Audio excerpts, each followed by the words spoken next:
నమస్కారం. గత 2-3 రోజులుగా భారత పార్లమెంట్లో అదానీ అక్రమ వ్యాపార సామ్రాజ్యంపై ప్రజల సొమ్ముతో వ్యాపారం చేస్తూ ప్రజల సొమ్ము దోచుకున్న రీతిపై జాయింట్ పార్లమెంటరీ కమిటీ వేయాలని పెద్ద ఎత్తున ప్రతిపక్షాలు ఆందోళన చేస్తున్నాయి. ప్రభుత్వం ధీటైన సమాధానం చెప్తూ దాటవేస్తుంది. ప్రతిరోజు వాయిదాల మీద వాయిదాలు సభలు వాయిదా పడుతున్నాయి, పార్లమెంట్ ఉభయ సభలు. ఈ దేశంలో అదానీ ఏమిటి, ఆయన వ్యాపార ప్రయాణం ఎక్కడ మొదలైంది, దాని వెనక ఎవరున్నారని ఆరోపణ వస్తుంది. దానిలో జరిగిన లావాదేవీలు ఎట్లా ఉన్నాయి, వీటి మీద మనం సమగ్రంగా విశ్లేషించే ప్రయత్నం చేద్దాం.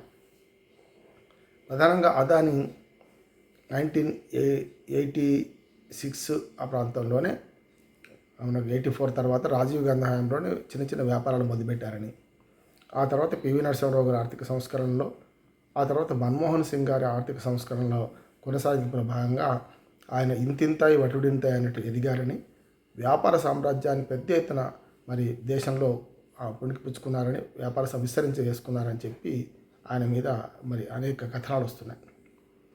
అదానీ వ్యాపారం మొదలుపెట్టి అంత మనకు ఇందుగలడు అందు లేడని సందేహం వాళ్ళదు చక్రి అన్నట్టు సర్వోపగతుండయి, అంటే చిన్న వ్యాపారాల నుంచి మొదలుకొని, పత్తి నుంచి మొదలుకొని, ఇనుము నుంచి మొదలుకొని, పోర్టులు అన్నీ కూడా స్వాధీనం చేసుకుంటూ ఇవాళ ఎయిర్పోర్టుల వరకు, పోర్టుల నుంచి సీపోర్టుల నుంచి ఎయిర్పోర్ట్ల వరకు పెద్ద ఎత్తున బెదిరించో నయానో భయానో వాటిని చేస్తూ మన దేశంలో కాదు విదేశాల్లో కూడా వాని వ్యాపార సామ్రాజ్యాన్ని విస్తరింపజేసుకున్నారనేది ఒక ఆరోపణ.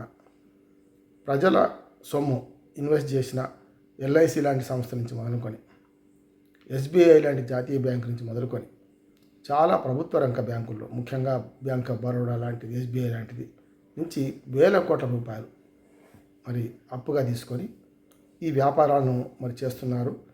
అవి మునిగిపోతే ఈ బ్యాంకులు మునిగిపోతాయా, సామాన్య ప్రజల డిపాజిట్ల సంగతి ఏంది అనే ఒక ఆరోపణ వినొస్తుంది. అట్లాగే హిండెన్బర్గ్ అనే ఒక అమెరికా సంస్థ, వారు ఒక షేర్ హోల్డర్ సంస్థ, వరకు చెప్పాలంటే స్పెక్యులేషన్స్ను వాటిని మన ఊహించే సంస్థ, స్పెక్యులేషన్ సంస్థ. వారు ఇచ్చిన రిపోర్ట్ మీద ఇప్పుడు చర్చ జరుగుతుంది. వారు ఏమన్నారంటే ఒక 5-6 రకాల అక్రమాలు ఈ అదానీ గ్రూప్ సంస్థలు చేస్తున్నాయి.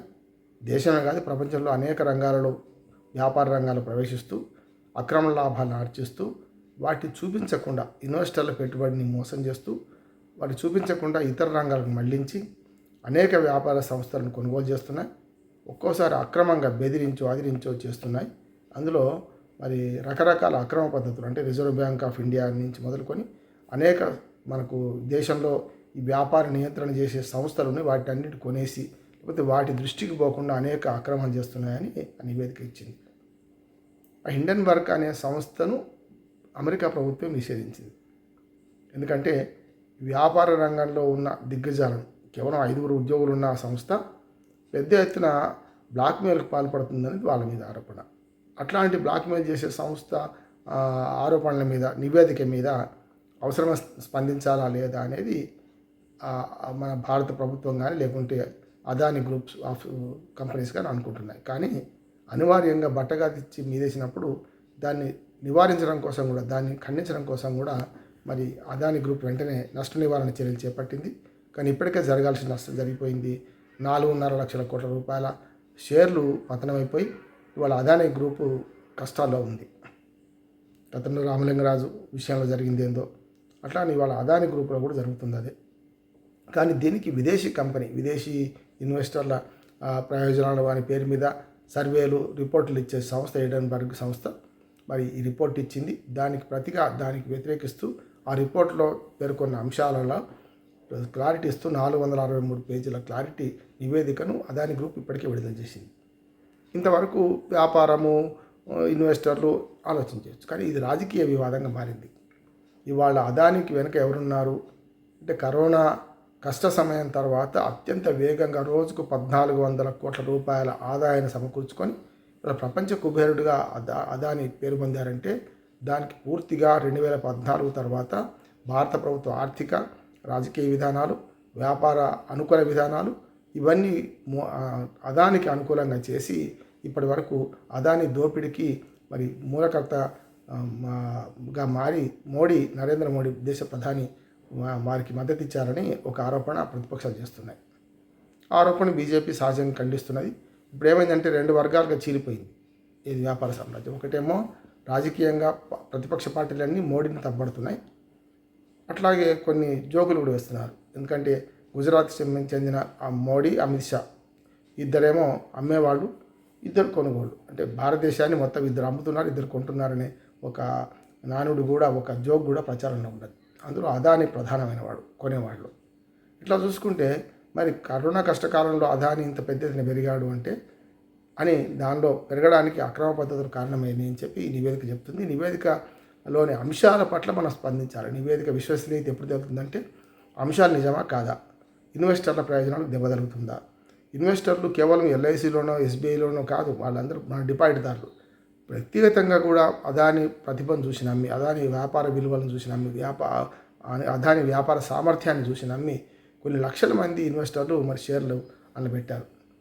అందుకని ఇవాళ షార్ట్ సెల్లింగ్ అనే ఒక పదం కూడా ముందుకొస్తుంది. షార్ట్ సెల్లింగ్లో ఒక కంపెనీని కావాలని బదనాం చేయడం, దాని ద్వారా వాటిని బదనాం చేయకముందు వాటిని పెంచడం, ఆ షేర్లన్నీ కొనేలాగా చేయడం, వాటిని బదనాం చేయడం వల్ల వెంటనే వాటిని అమ్మేటట్టు చేయడం అనేది షార్ట్ సెల్లింగ్ అనే వ్యాపార సూత్రం. సో అచ్చంగా దానికి అనుగుణంగానే ఇవాళ క్రికెట్లో మ్యాచ్ ఫిక్సింగ్ ఇట్లను మనకు ఇక్కడ కూడా షార్ట్ సెల్లింగ్ కూడా జరుగుతుందని ఒక ఆరోపణ. దానికి ఇప్పుడు హిండెన్బర్గ్ అనే సంస్థ పెద్ద ఎత్తున అక్రమాలకు పాల్పడుతుందని, సంస్థలను, కంపెనీలను, లేకుంటే కార్పొరేట్ కంపెనీలను బ్లాక్మెయిల్ చేస్తూ వాళ్ళు వినకపోతే వారి వెంబడి పడి ఇట్లాంటి తప్పుడు నివేదికలు ఇస్తుందని కూడా హిండెన్బర్గ్ దాని మీద ఆరోపణ ఉంది. ఆరోపణ ఎంతవరకు నిజమో కాదో తెలియదు, కానీ ఇవాళ అదాని పతనానికి అది కారణమైంది. అదాని ఆర్థిక షేర్లన్నీ కూడా టకటక పడిపోవడం, 4-5 లక్షల కోట్ల రూపాయలు నష్టపోవడం, ఇదంతా క్షణాలు జరిగిపోయింది. అంటే పేపర్ మీద మనీ, పేపర్ మీద పెద్దోళ్ళు అవుతారు, పేపర్ మీద పేదోళ్ళు అవుతారు. అందుకనే అదాని ఒక్కటి నష్టపోలే. ఇవాళ అదాని నమ్ముకొని పెట్టుబడి పెట్టిన ఇన్వెస్టర్లు షేర్ల విలువలు పడిపోయి నిన్నటిదాకా ఇప్పుడు టర్కీ సిరియా భూకంపంలో ఎట్లాగూ ఆస్తులు పోయి మొత్తం రోడ్డు మీద ప్రజలెట్ట పడిపోయారు. ఇవాళ పేపర్ మీద ఆస్తులను పేకమేడలాగా కూలిపోతే, పేకమేడల్లాగా కూలిపోయిన పేపర్ మీద ఆస్తులను తలుచుకుంటూ ఇవాళ రాజు పేద ఒకటే అయిపోయారు. అక్కడ భూకంప బాధితులు అట్లా అయ్యారు, ఇక్కడ అదాని ఇన్వెస్టర్లు కూడా ఆ రకంగా తయారు. ఇది చాలా విషాదకరం. ఆర్థిక రంగంలో ఇప్పటికే ప్రపంచవ్యాప్తంగా సంక్షోభం నెలకొంది. ఆర్థిక సంక్షోభాల సమయంలో మరి ఇది మన దేశ పౌరులకు కానీ లేకుంటే వాళ్ళకు పెద్ద ఎత్తున దెబ్బ జరుగుతుంది. అందుకని దీన్ని రాజకీయంగా వాడుకోవడానికి ప్రతిపక్షాలు పెద్ద ఎత్తున ఆందోళన చేస్తున్నాయి. మోడీ ఎక్కడికి వెళ్తే అక్కడ, ఇజ్రాయెల్ నుంచి మనం అందుకొని శ్రీలంక వరకు దాదాపు 100 దేశాలు మోడీ తిరిగారు. ఆ 100 దేశాల్లో మోడీ వెళతారు, తెల్లారి వరకు అదాని సంస్థ అక్కడికి వెళ్ళిపోతుంది. అదాని సంస్థకి అక్కడ పోర్టో, ఎయిర్పోర్టో ఏదో ఒకటి సొంతం అయిపోతుంది. ఈ రకంగా మోడీ మద్దతుతోని, మోడీ వెనుక నుండి నడిపిస్తున్న దానికి క్విడ్ ప్రోక్రో అంటే నీకు ఇది నాకు అది అనే దానిలో పెద్ద ఎత్తున అదాని మన బీజేపీ పార్టీకి, అధికార పార్టీకి పెద్ద ఎత్తున ఎన్నికల ప్రచారాలకు వాళ్ళు డబ్బులు ఇస్తున్నారని, దానికి ప్రతిగా అదాని గ్రూప్ సంస్థలకి భారత ప్రభుత్వం, ముఖ్యంగా బీజేపీ అధికారం నుండి వాళ్ళు సహాయపడుతున్నారని ఒక ఆరోపణ. కాదు అదాన్ని పెంచి పోషించింది కాంగ్రెస్ ప్రభుత్వమే. రాజీవ్ గాంధీ నుంచి మొదలుకొని మరి పివి నరసింహారావు, అట్లాగే మన్మోహన్ సింగ్ నుంచి మొదలుకొని ఇప్పటి వరకు కాంగ్రెస్ ప్రధానమంత్రులు వారిని ప్రోత్సహించారు. అదాని ఎదుగుదలకు వారే కారణం. ఇవాళ ఉత్థాన పతనాల్లో మా ప్రమేయం ఏం లేదు, అది కొనసాగుతూనే ఉంది. ఒక వ్యాపార సామ్రాజ్యాన్ని మనం పైకి తేవడంలో కానీ అట్లా ఏముండదని బీజేపీ అధికార పార్టీ వాదిస్తున్నది. ఇప్పుడు ఏమైందంటే అదాని వెనుక మోడీ ఉన్నారని ప్రతిపక్షాలు ఆరోపిస్తుంటే, కాదు మీరే మొదటి నుంచి ఉన్నారని వీళ్ళు ఆరోపిస్తూ పరస్పరం తిట్టుకుంటున్నారు. ఇది పెద్ద ఎత్తున గందరగోళానికి దారితీస్తుంది. ఏదేమైనా సరే భారతదేశంలో ఉన్న రెగ్యులేటర్ సంస్థలు ఏం చేస్తున్నాయన్న పెద్ద ఎత్తున ప్రశ్న కూడా లేవనెత్తుతుంది.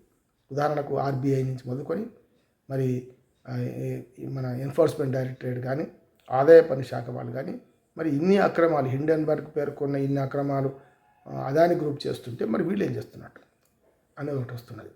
కనుక ఈ స్వతంత్ర సంస్థలు ఆర్బీఐ కానీ, మనకు ఆదాయ పన్ను శాఖ కానీ, మనకు ఈడీ కానీ వీళ్ళు ఏం చేస్తున్నారు, చిన్న వాళ్ళ మీద పెద్ద ఎత్తున దాడులు చేస్తున్నారు. ఎవరైతే అధికార పక్షానికి వ్యతిరేకంగా ఉన్నారో వాళ్ళ మీద దాడులు చేస్తున్నారు. రాజకీయ కక్షల కోసం వేట కుక్కల్లాగా వీటిని వాడుకుంటున్నారు అనే ఆరోపణ నేపథ్యంలో అదాని గ్రూప్ విషయంలో మరి ఇన్ని ఆరోపణలు ఇప్పుడు హిండెన్బర్గ్ నివేదిక వెల్లడించేదాకా మరి ఏం చేశారు అనే దానికి సమాధానం ఈ సంస్థలు, ఈ స్వతంత్ర సంస్థలు చెప్పుకోవాల్సిన అవసరం ఏర్పడింది వాళ్ళకి. సరే, మిగతా ఏం జరిగినా ఏం జరగకపోయినా జేపీసీ, జాయింట్ పార్లమెంటరీ కమిటీ వేసి పెద్ద ఎత్తున దీని మీద చేయాలని గదరగోళం జరుగుతుంది. గతంలో రాఫెల్ కుంభకోణం కానీ, బోఫర్స్ కుంభకోణం మీద కానీ, గతంలో చాలా కుంభకోణాల మీద మరి జేపీసీ వేయకుండా పెద్ద ఎత్తున గందరగోళం చేస్తున్నారు. తర్వాత అందరూ మర్చిపోతున్నారు. అదానీ గ్రూపు ఈ రాజకీయ పార్టీలు అందరికీ మిత్రుడే. వ్యాపారం చేసే వాళ్ళకి రాజకీయ పార్టీలు ఉండవు. ఎవడు అధికారంలో ఉంటే వాడితో కలుస్తారు, ఎవడు అధికారం లేకపోతే వాడికి కూడా డబ్బులు ఇస్తుంటారు. ఇద్దరి సంతృప్తిపరమైన రాజకీయాలలో ఉంటుంది. కాకపోతే అధికార పార్టీ ఏమో ఖండిస్తుంటుంది, మేము తీసుకోలేదని. ప్రతిపక్ష పార్టీలు ఏమో అంతకుముందు తీసుకున్న వాళ్ళ అధికారంలో ఉన్నా కానీ ఇప్పుడు తీసుకోలేదని అంటున్నారు కనుక పెద్ద ఎత్తున విమర్శిస్తుంటారు. ఏదేమైనా ప్రజలను ఫోర్స్ చేయడంలో రాజకీయ పార్టీలు, వ్యాపార సంస్థలు, కార్పొరేట్ దిగ్గజాలు కూడా పెద్ద ఎత్తున మరి మోసం చేస్తున్నాయి. ఈ మోసాన్ని తొలగించడానికి స్వతంత్ర సంస్థలైన ఆర్బీఐ కానీ, ఇంట్లో మన ఈడీ కానీ, మనకు అట్లాగే ఇన్కమ్ ట్యాక్స్ డిపార్ట్మెంట్ కానీ స్పందించి వెంటనే విచారణ చేపట్టాలి. ఆరోపణ నిజం ఉంటే దాని విషయంలో ఎలాంటి క్షమాపణ చేయొద్దు.